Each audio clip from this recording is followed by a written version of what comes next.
My dear student, आप सभी का स्वागत है अपने इस YouTube channel Monu online education में। तो प्यारे मित्रों, आज हम लोग पढ़ेंगे रासायनिक अभिक्रिया एवं समीकरण। जो हम लोग पहला चैप्टर पढ़ रहे थे उसमें हम लोग आज नेक्स्ट टॉपिक को पढ़ेंगे।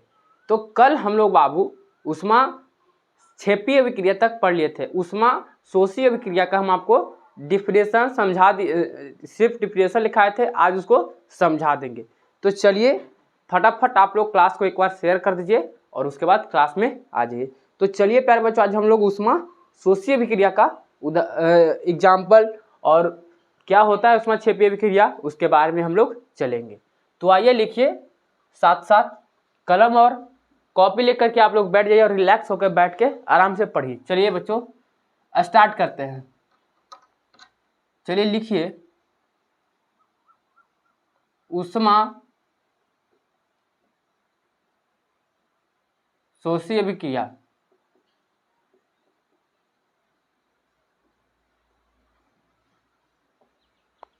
ऊष्मा शोषी अभिक्रिया क्या है बाबू? ऊष्मा शोषी अभिक्रिया क्या है? तो कल आपको ऊष्मा क्षेपीय अभिक्रिया में बताए थे कि अभी क्या बताए थे, ऊष्मा क्षेपीय अभी उत्पाद के साथ ऊष्मा भी निकलता है। उत्पाद के साथ ऊष्मा भी निकलता है। जब रासायनिक अभिक्रिया होता है बाबू, तो जो बनता है फलस्वरूप उसके साथ ऊष्मा का भी निर्माण होता है, उसी को ऊष्मा क्षेपीय अभिक्रिया कहते हैं। तो आज जो है हम लोग ऊष्मा शोषी अभिक्रिया की बात करें कि ऊष्मा शोषी अभिक्रिया क्या होता है। तो आइए हम लोग एक बार डिफिनेशन लिखते हैं, उसके बाद पहले एक एग्जाम्पल से समझिए। एक एग्जाम्पल है CaCO3 प्लस ऊष्मा क्या बनाएगा बाबू? CaO plus CO2। देखिए बाबू, CaCO3 ऊष्मा का क्या हो रहा है? शोषण हो रहा है। यहाँ पे ऊष्मा का क्या हो रहा है? शोषण हो रहा है। तब जाके क्या बना रहा है? CaO और CO2, कैल्शियम ऑक्साइड और कार्बन डाइऑक्साइड बना रहा है बाबू। ऊष्मा का यहाँ पे शोषण हो रहा है। शोषण होकर क्या बना रहा है? CaO और CO2 बना रहा है। तो इसी को बाबू हम ऊष्मा शोषी अभिक्रिया कहते हैं। आइए हम लोग लिखते हैं, लिखिए ऊष्मा शोषी अभिक्रिया लिख करके आप लोग डैश दीजिए और स्टार्ट करते हैं। वह रासायनिक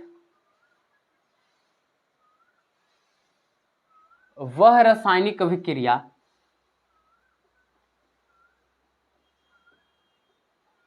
जिसमें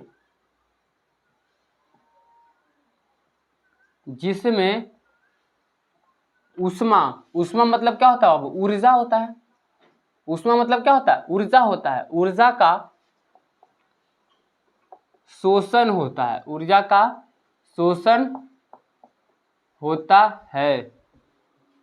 वह रासायनिक अभिक्रिया जिसमें ऊष्मा मतलब ऊर्जा का शोषण होता है उसे ऊष्मा शोषी अभिक्रिया कहते हैं। उसे क्या कहेंगे बाबू? ऊष्मा शोषी अभिक्रिया कहते हैं। और ये एग्जाम्पल लिख रहे हैं, जैसे में आप लोग लिख लीजिएगा, जैसे में ये आप लोग लिख लीजिएगा बाबू। तो देखिए ऊष्मा शोषी अभिक्रिया क्या कहता है कि वह रासायनिक अभिक्रिया जिसमें ऊष्मा मतलब ऊर्जा होता है बाबू। ऊष्मा मतलब क्या? ऊर्जा। ऊर्जा का शोषण होता है, वहां पे शोषण होगा ऊर्जा का, तो उसी को हम बाबू ऊष्मा शोषी अभिक्रिया कहते हैं। इसका एग्जाम्पल है CaCO3 प्लस ऊष्मा क्या बनाएगा? यहाँ ऊष्मा का शोषण हो रहा है, इसीलिए बनाया, यहाँ पे बनाया CaO कैल्शियम ऑक्साइड, और यहाँ पे CO2 का निर्माण किया। CaO plus CO2 calcium oxide और कार्बन डाइऑक्साइड का निर्माण किया। यहाँ पे ये ऊष्मा शोषी अभिक्रिया हुआ। हम लोग कुछ और आगे देखेंगे कि उत्क्रमणीय अभिक्रियाएं क्या होती है। इसको पहले आप लोग नोट कीजिए, उसके बाद हम आप लोग आगे चलेंगे। तो यहाँ तक आप लोग नोट कीजिए। और जो बच्चे वीडियो नहीं देखे हैं, पार्ट 1 पार्ट 2 नहीं देखे हैं, जाकर वो देखेंगे, तभी ये सब आपको आगे समझ में आएगा। जो बच्चे नहीं देखे हैं पार्ट 1 पार्ट 2 यूट्यूब पे चला गया है, पढ़ा दिए हैं, वो जा करके आप लोग देख लीजिए। इस वीडियो के डिस्क्रिप्शन में आपको लिंक दिया गया है बाबू, जा करके आप लोग देख सकते हैं। चलिए हो गया, अब आगे चलते हैं बाबू।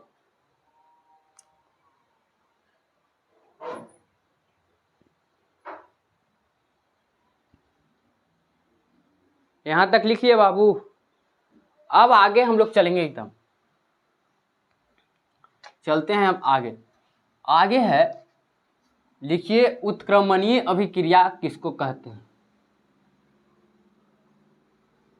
उत्क्रमणीय अभिक्रिया किसको कहेंगे बाबू? लिखिए।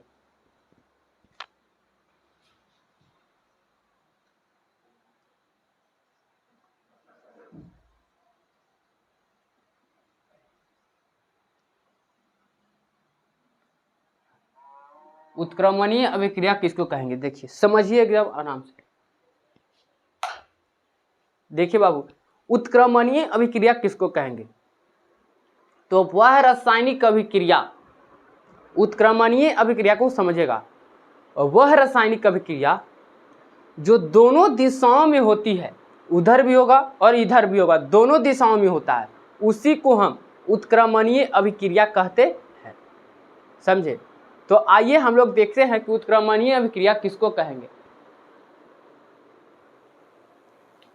देखिए, उत्क्रमणीय अभिक्रिया कहने का मतलब है बाबू, इधर भी होगा और इधर भी होगा, दोनों तरफ उत्क्रमणीय अभिक्रिया होगा, इधर भी होगा और इधर भी होगा, दोनों दिशाओं में होगा, उसी को हम उत्क्रमणीय अभिक्रिया कहते हैं। तो आइए लिखिए, यहां पे लिखिए, वह रासायनिक अभिक्रिया, वह रासायनिक अभिक्रिया, वह रासायनिक अभिक्रिया जो दोनों दिशाओं में होती है, जो दोनों दिशाओं में होती है, उसे उत्क्रमणीय अभिक्रिया कहते हैं बाबू। उसे क्या कहते हैं बाबू? उत्क्रमणीय अभिक्रिया कहते हैं।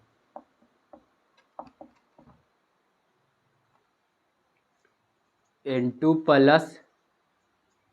H2 क्या बनाएगा? NH3 बनाएगा बाबू। एग्जाम्पल जैसे लिख लीजिए,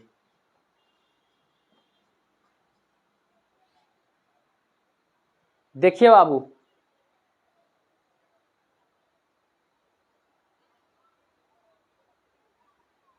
चलिए देखिए, उत्क्रमणीय अभिक्रिया क्या कहता है? उत्क्रमणीय अभिक्रिया कहता है बाबू कि दोनों दिशाओं में होगा। देखिए, वह रासायनिक अभिक्रिया जो दोनों दिशाओं में होती है, दोनों दिशा में होगा, उसी को हम उत्क्रमणीय अभिक्रिया कहते हैं। बात को यहां समझना है, जब दोनों दिशाओं में अभिक्रियाएं होगी तो उसे हम उत्क्रमणीय अभिक्रिया कहेंगे। एग्जाम्पल से समझिए, N2 और H2, नाइट्रोजन और हाइड्रोजन मिला, तो यहां NH3 एमोनिया का निर्माण किया, यहां एमोनिया का निर्माण किया बाबू। जब नाइट्रोजन और हाइड्रोजन आपस में मिलेगा तो एमोनिया का निर्माण किया, और ये अभिक्रिया इधर भी होगा और ये अभिक्रिया इधर भी होगा, दोनों तरफ होगा, अभिकारक भी तरफ होगा और उत्पाद के भी तरफ होगा, दोनों तरफ होगा, तो उसी को उत्क्रमणीय अभिक्रिया कहते हैं बाबू। और इसको बैलेंस आइए करते हैं, कल आपको कुछ बैलेंस करने के लिए हम सिखाए थे, आइए आज करते हैं। यहाँ पे देखिए बाबू, सबसे पहले देखेंगे कि नाइट्रोजन है, नाइट्रोजन का यहाँ कितना है? 2 है। नाइट्रोजन यहाँ कितना है बाबू? 2 है। यहाँ नाइट्रोजन 2 दिया, ठीक है। यहाँ नाइट्रोजन 1 दिया, कुछ भी नहीं है नाइट्रोजन के पास, तो यहाँ 1 रहेगा बाबू। 1 हमको माना है कि यहाँ 1 लिखा हुआ है, यहाँ कुछ भी नहीं है तो 1 है, तो यहाँ 2 है, यहाँ नाइट्रोजन 1 है, तो कितना से गुना करेंगे बाबू कि यहाँ भी नाइट्रोजन 2 होगा। बात को समझिएगा, यहाँ नाइट्रोजन 2 दिया है और यहाँ नाइट्रोजन 1 है, कुछ भी नहीं रहेगा तो यहाँ 1 है, मानना 1 है, तो यहाँ 1 है, तो यहाँ पे कितना से गुना करेंगे कि नाइट्रोजन उधर भी बराबर हो जाए और इधर भी बराबर हो जाए। तो अगर बाबू यहाँ हम अगर 2 से गुना कर देंगे, 2 से गुना करेंगे तो यहाँ तो नाइट्रोजन 2 है और यहाँ भी नाइट्रोजन 2 हो गया, ठीक है, नाइट्रोजन तो बैलेंस हो गया।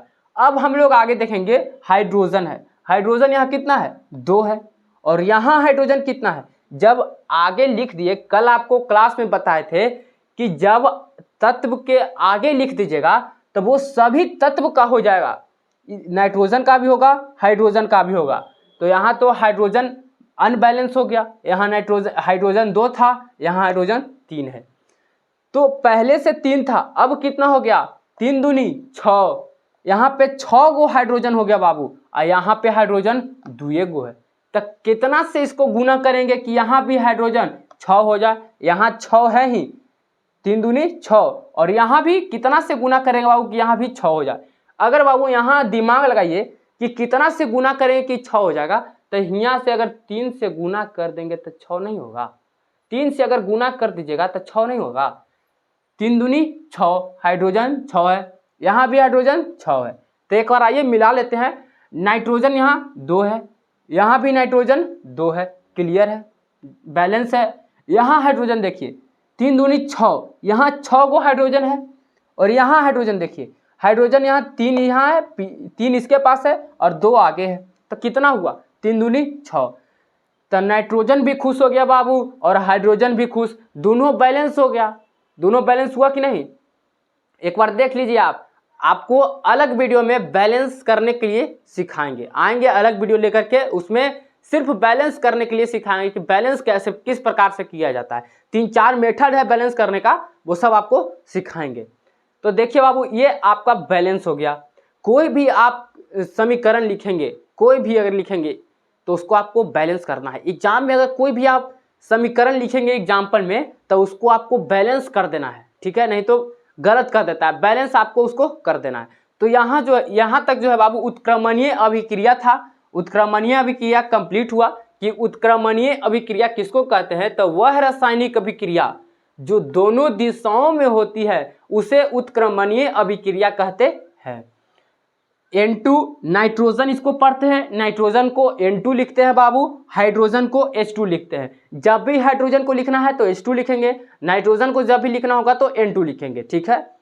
तो ये दोनों जब आपस में मिला बाबू तो क्या बनाया, NH3 एमोनिया का निर्माण किया। ये एमोनिया का सूत्र है बाबू, NH3 एमोनिया का सूत्र है। तो यहाँ पे इसको बैलेंस कर देना है और ये अभिक्रिया जो है दोनों तरफ हो रहा है, अभिकारक की भी तरफ हो रहा है, उत्पाद के तरफ, दोनों तरफ हो रहा है। इसी को हम उत्क्रमणीय अभिक्रिया कहते हैं। जो दोनों दिशाओं में होगा उसे उत्क्रमणीय अभिक्रिया कहते हैं। आराम से पढ़ना है एकदम, कहीं भी नहीं समझ में आए एक भी पॉइंट आप लोग कमेंट कीजिए कि हमें समझ में नहीं आया, हम आपको बताने का प्रयास करेंगे, ठीक है। आइए यहाँ नोट कीजिए, उसके बाद आगे हम लोग चलेंगे बाबू। चलिए अब हम लोग आगे चलेंगे।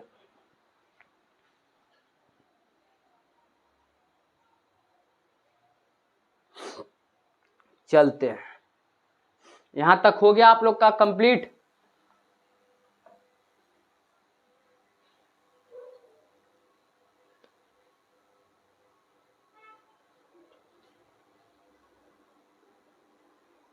चलिए आगे चलते हैं। अब लिखिए बाबू संयोजन अभिक्रिया। अब आपको चलेंगे आगे लेकर के, संयोजन अभिक्रिया क्या होता है बाबू। संयोजन अभिक्रिया कॉपी में लिखिए, और जो बच्चे वीडियो को पहला पार्ट और दूसरा पार्ट जो भी बच्चे नहीं देखे हैं जा करके अवश्य देख लेंगे बाबू, क्योंकि फिर ये सब छूट जाएगा, नहीं समझ में आएगा कि अभिकारक किसको कहते हैं, उत्पाद किसको कहते हैं, और सब बहुत सा टॉपिक छूट जाएगा। तो आप पार्ट 1 और पार्ट 2 जाकर के आप लोग देख लीजिए, और कहीं भी आप लोग की समस्या हो आप तुरंत कमेंट कीजिए। चलिए अब आगे चलते हैं। अब है संयोजन अभिक्रिया। संयोजन, देखिए संयोजन अभिक्रिया का बहुत सारा नाम है, 2-3 नाम है संयोजन अभिक्रिया का। और संयोजन अभिक्रिया को बाबू हम लोग संयुक्त अभिक्रिया भी कहते हैं, संयुक्त अभिक्रिया या संश्लेषण अभिक्रिया भी कहा जाता है। संयोजन अभिक्रिया को संश्लेषण अभिक्रिया, संयुक्त अभिक्रिया के नाम से भी जाना जाता है। तो चलिए स्टार्ट करते हैं। हम लोग लिखते हैं कि संयोजन अभिक्रिया किसको कहते हैं। चलिए लिखिए, संयोजन अभिक्रिया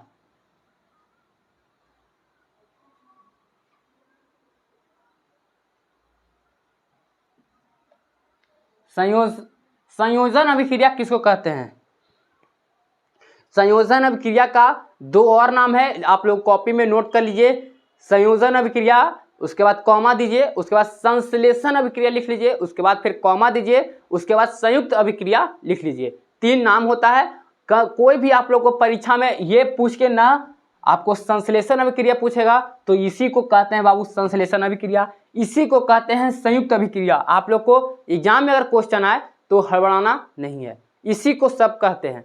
चलिए अब हम लोग देखेंगे संयोजन अभिक्रिया क्या है, आइए समझते हैं। देखिए बाबू, एक या एक से अधिक पदार्थ बात को समझिएगा, एक या एक से अधिक पदार्थ आपस में संलग्न करके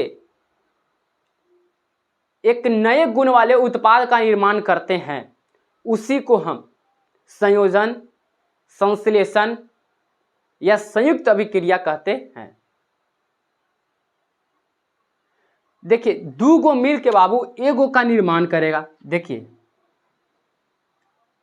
जैसे एग्जाम्पल में देखिए C+O2 क्या बनाएगा ये बाबू, CO2। जब दो गो मिल करके एगो के निर्माण करेगा उसी को संयोजन अभिक्रिया कहते हैं, या संयुक्त अभिक्रिया कहते हैं, या संश्लेषण अभिक्रिया कहते हैं। तीनों एक ही नाम है बाबू, आप लोग को याद रखना है। देखिए दो गो मिला, एगो ई है एगो ई है, दो गो पदार्थ आपस में संलग्न करेगा। संलग्न मतलब होता है मिलना, संलग्न या संयुक्त सब उसका मतलब होता है बाबू मिलना। तो जब कार्बन और ऑक्सीजन आपस में मिला बाबू, दो गो पदार्थ है, एगो कार्बन है एगो ऑक्सीजन पदार्थ है, दो गो मिलेगा तो एगो उत्पाद का निर्माण किया, कार्बन डाइऑक्साइड बनाया, एगो उत्पाद बनाया बाबू, इसको अभिकारक कहते हैं, इसको उत्पाद कहते हैं। तो ये एगो उत्पाद का निर्माण किया, इसी को हम संयोजन अभिक्रिया कहते हैं। समझिए और एग्जाम्पल से समझिए, H2+O2 क्या बनाएगा बाबू, H2O बनाएगा। क्या बनाएगा, H2O। हाइड्रोजन और ऑक्सीजन आपस में मिलेगा तो हाइड्रोजन ऑक्साइड बनाएगा, जल का निर्माण करेगा। तो देखो बाबू, जब एक या एक से अधिक पदार्थ आपस में संलग्न करके एक नए गुण वाले उत्पाद का निर्माण करते हैं, उसी को हम संयोजन अभिक्रिया कहते हैं। तो देखिए एक या एक से अधिक, देखिए दो, यहाँ पे दो है, दो या दो से अधिक पदार्थ होगा तो यहाँ पे दो है ना बाबू, दो गो मिल के अगर एगो के निर्माण करेगा तो वही संयोजन अभिक्रिया कहलाएगा। यहाँ पे देखना है दो गो रहेगा बाबू या दो गो से ज्यादा रहेगा, एगो नहीं रहना चाहिए, एगो रहेगा तो वियोजन में चला जाएगा। दो पदार्थ रहना चाहिए संयोजन के लिए, दो पदार्थ मिलके एक पदार्थ का निर्माण करेगा, उसी को संयोजन अभिक्रिया कहते हैं। तो यहाँ पे देखिए संयोजन अभिक्रिया, आइए लिखते हैं हम लोग। लिखिए, जब दो या दो से अधिक पदार्थ, जब दो या दो से अधिक पदार्थ बाबू आपस में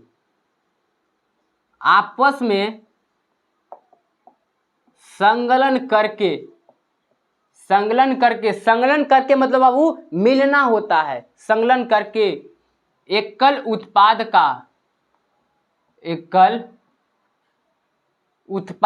जब दो या दो से अधिक पदार्थ आपस में संलग्न करके एकल उत्पाद का निर्माण करते हैं, एकल उत्पाद का निर्माण करते हैं, तो इसे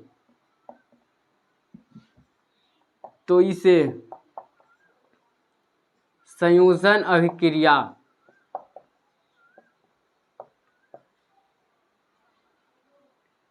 कहते हैं। संयोजन अभिक्रिया या संश्लेषण अभिक्रिया या संयुक्त अभिक्रिया भी कहते हैं। और यहाँ पे जैसे करके बाबू लिख लीजिएगा C+O2, इसको बैलेंस कर लीजिए। कार्बन यहाँ एगो है, यहाँ कार्बन एगो है, ठीक है। यहाँ ऑक्सीजन 2 गो है, यहाँ भी ऑक्सीजन 2 गो है। देखिए बाबू ये बैलेंस है, यहाँ कार्बन 1 है, यहाँ भी कार्बन 1 है, यहाँ ऑक्सीजन 2 है, यहाँ भी ऑक्सीजन 2 है। ये पहले ही से ही बैलेंस है। यहाँ पे देखिए ये H2 है, यहाँ पे हाइड्रोजन है 2 है, यहाँ हाइड्रोजन, यहाँ भी हाइड्रोजन 2 है, यहाँ ऑक्सीजन 2 है और यहाँ ऑक्सीजन 1 है। बाबू कितना से गुना करें कि ऑक्सीजन भी यहाँ 2 हो जाए? तो 2 से अगर गुना करेंगे तो यहाँ ऑक्सीजन 2 है, यहाँ भी ऑक्सीजन कितना हुआ? 2 हो गया, लेकिन हाइड्रोजन 4 हो गया, तो यहाँ 2 से गुना कर देंगे, हाइड्रोजन 4 हो जाएगा। तो देखिए बाबू यहाँ पे सीखना है कि संयोजन अभिक्रिया किसको कहते हैं। आपको बार बार बता रहे हैं बाबू कि संयोजन अभिक्रिया को अलग अलग नामों से भी जाना जाता है। संयोजन अभिक्रिया, संश्लेषण अभिक्रिया या संयुक्त अभिक्रिया के नाम से भी जानते हैं। आप लोग कॉपी में नोट कर लीजिएगा। तो आइए देखते हैं कि संयोजन अभिक्रिया क्या है। तो जब 2 या 2 से अधिक पदार्थ, जब 2 या 2 से अधिक पदार्थ रहेगा बाबू तभी इसका निर्माण होगा। आपस में संलयन करके, आपस में संलयन मतलब मिलना होता है, मिल के एकल उत्पाद का निर्माण करते हैं। एकल उत्पाद का अगर निर्माण करेंगे, एकल उत्पाद मतलब बाबू इसको उत्पाद कहते हैं और इसको अभिकारक कहते हैं, इसको अभिकारक कहते हैं, इसको उत्पाद कहते हैं। एकल उत्पाद, एगो उत्पाद का निर्माण किया, यहाँ पर कुछ आउ का निर्माण करता तो एक से अधिक उत्पाद हो जाता। तो एकल उत्पाद मतलब एगो उत्पाद का निर्माण क्या है, एगो है, एक से ज्यादा करता तो यहाँ पे एक से ज्यादा हो जाता। तो एकल उत्पाद का निर्माण किया है, एकल उत्पाद का निर्माण करते हैं तो इसे संयोजन अभिक्रिया कहते हैं। इसे क्या कहते हैं? संयोजन अभिक्रिया। जैसे C+O2 कार्बन और ऑक्सीजन मिलेगा तो कार्बन डाइऑक्साइड का निर्माण किया, यहाँ एकल उत्पाद है, एगो उत्पाद का निर्माण किया मिलके। यहाँ पे भी हाइड्रोजन और ऑक्सीजन आपस में संलयन करेगा तो यहाँ क्या बनाया? हाइड्रोजन ऑक्साइड, H2O, जल का निर्माण हुआ। H2O क्या होता है? किसका सूत्र है? H2O, जल का सूत्र है बाबू H2O। और कार्बन डाइऑक्साइड इसको पढ़ते हैं, जो हम लोग ऑक्सीजन छोड़ते हैं यही है कार्बन डाइऑक्साइड, और जो हम लोग ऑक्सीजन गैस लेते हैं वो ये ऑक्सीजन है। ये सब बायोलॉजी में पढ़ाएंगे आप लोग को आगे। और जल्द ही 12th क्लास का बायोलॉजी स्टार्ट होने वाला है बाबू। आप लोग को बता दें कि 12th में जो भी बच्चे पढ़ते हैं उनका भी बायोलॉजी स्टार्ट होने वाला है। हम स्टार्ट किए थे लेकिन कुछ प्रॉब्लम आ गया था, उसके वजह से बायोलॉजी नहीं हो पाया। अब एकदम रेगुलर बैच चलेगा बायोलॉजी का भी, एकदम फुल उसमें बायोलॉजी, सिर्फ अलग बैच ही रहेगा, सिर्फ बायोलॉजी पढ़ाई होगा उसमें। और इतना आप लोग नोट कीजिए, उसके बाद हम लोग आगे चलते हैं।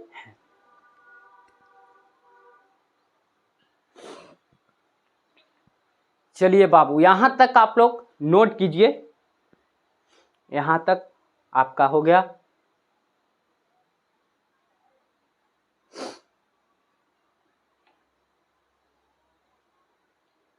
अब आगे चलेंगे बाबू।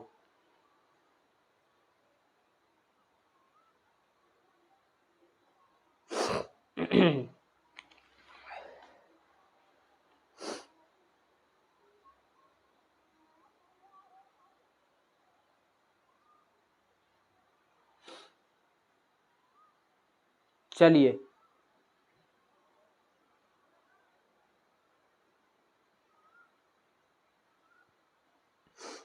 अब हम लोग आगे चलते हैं। कुछ स्टार है उसके बारे में हम लोग चर्चा करेंगे। चलिए बाबू यहाँ तक आप लोग को कंप्लीट हो गया।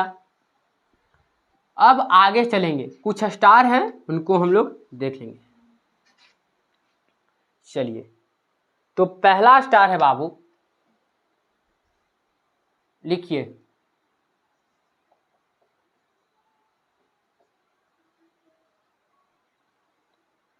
Calcium oxide.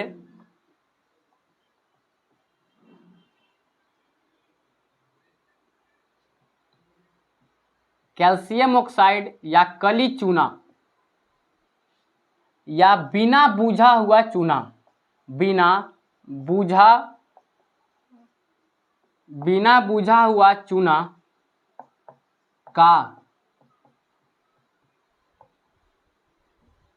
रासायनिक सूत्र CaO होता है। अलग स्टार लिखिए,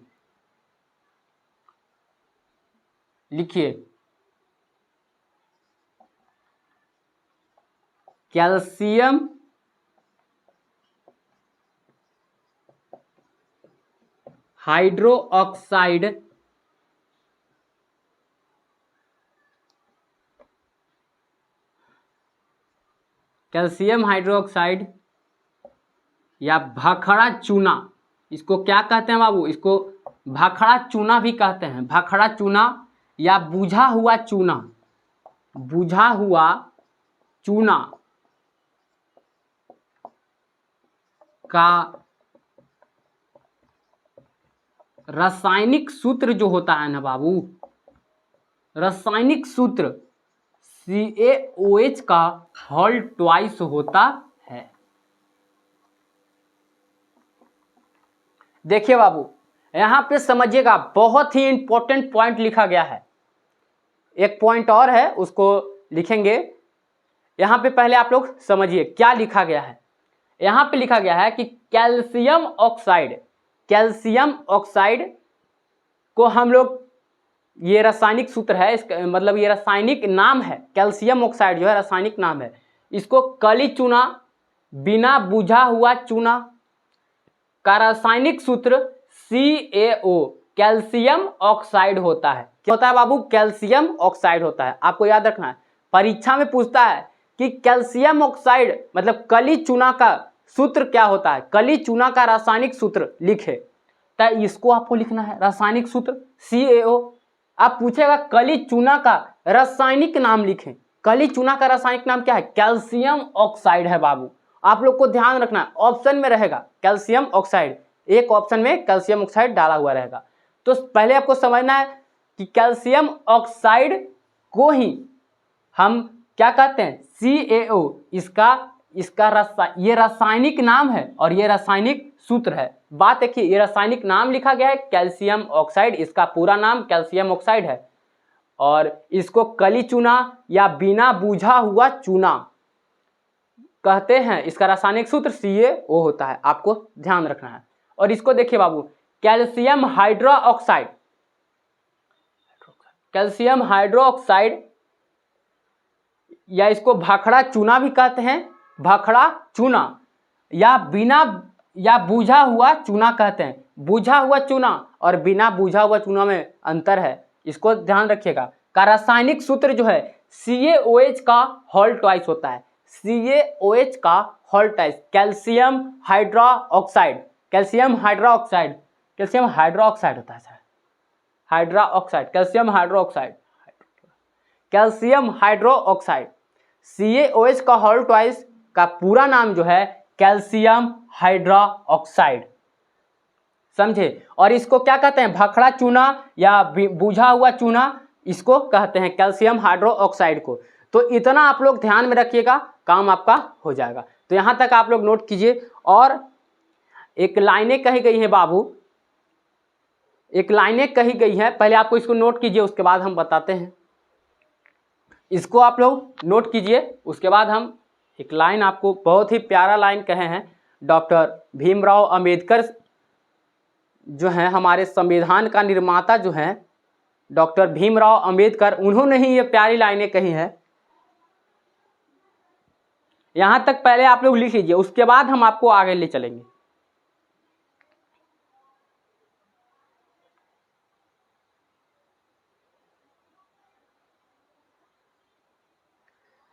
चलिए, यहां तक हो गया बाबू।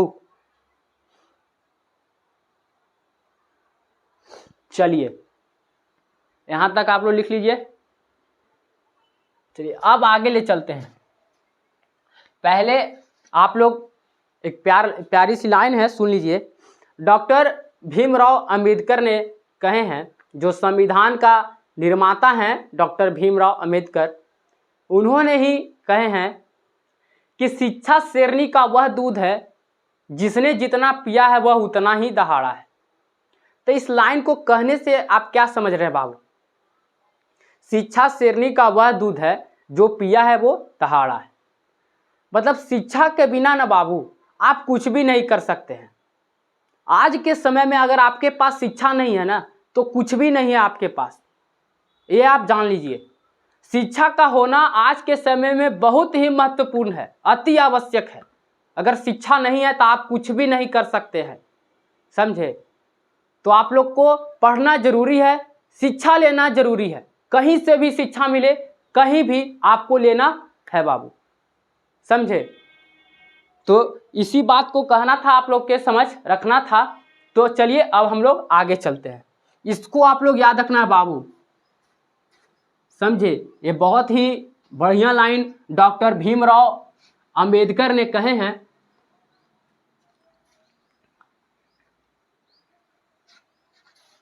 एक डॉक्टर भीमराव अंबेडकर की एक आर्टिकल 32 में अनुच्छेद 32 में ये कहे हैं कि संविधान ही, ऐसे ही कुछ करके है, थोड़ा सा भूल गए, संविधान ही आत्मा और प्राण है, क्या ऐसी तो कुछ कहे थे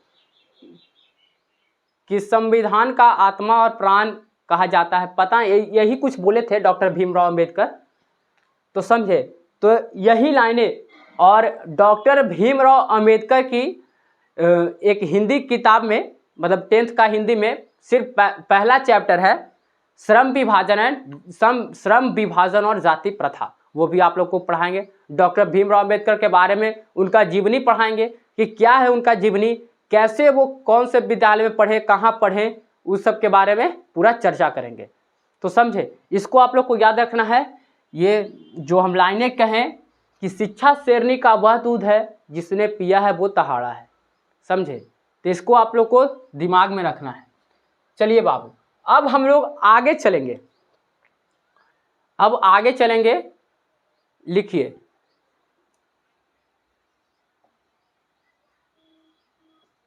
कैल्शियम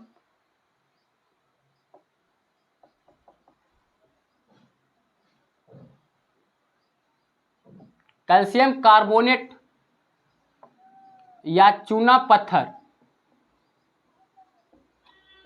पत्थर या संगमरमर कहते हैं बाबू, इसी को संगमरमर कहते हैं। संगमरमर का रासायनिक सूत्र CaCO3 होता है। CaCO3 होता है। देखिए बाबू, यहां पे समझिए, कैल्शियम कार्बोनेट का रासायनिक सूत्र जो है CaCO3 होता है। कैल्शियम कार्बोनेट ये रासायनिक सूत्र है कैल्शियम कार्बोनेट का, और ये रासायनिक नाम है कैल्शियम कार्बोनेट। इसको चूना पत्थर भी कहते हैं बाबू, संगमरमर भी कहते हैं, समझे। इसका सूत्र है CaCO3। यहां तक आप लोग नोट कीजिए, ये याद करने वाला पॉइंट है। चलिए अब आगे हम लोग चलेंगे। तो यहां तक आप लोग नोट कर लीजिए बाबू। अब हम लोग नेक्स्ट क्लास में मिलेंगे। तो आज का क्लास इतना ही रहने देते हैं, कल के क्लास में हम लोग मिलते हैं। तो बाबू वीडियो को लाइक, चैनल को सब्सक्राइब, अगर आपको पसंद आए तो लाइक सब्सक्राइब कर दीजिए। और कहाँ आपको प्रॉब्लम हुआ, ये जो चैप्टर पढ़ा रहे हैं, कहीं भी आपको कोई टॉपिक में अगर कोई दिक्कत हो तो आप लोग नीचे कमेंट जरूर करें कि यहाँ हमको समझ में नहीं आया, हम उसको अलग वीडियो में आपको समझाएंगे। तो ठीक है, और क्लास कैसा लगा आप लोग कमेंट जरूर कीजिए। ठीक है।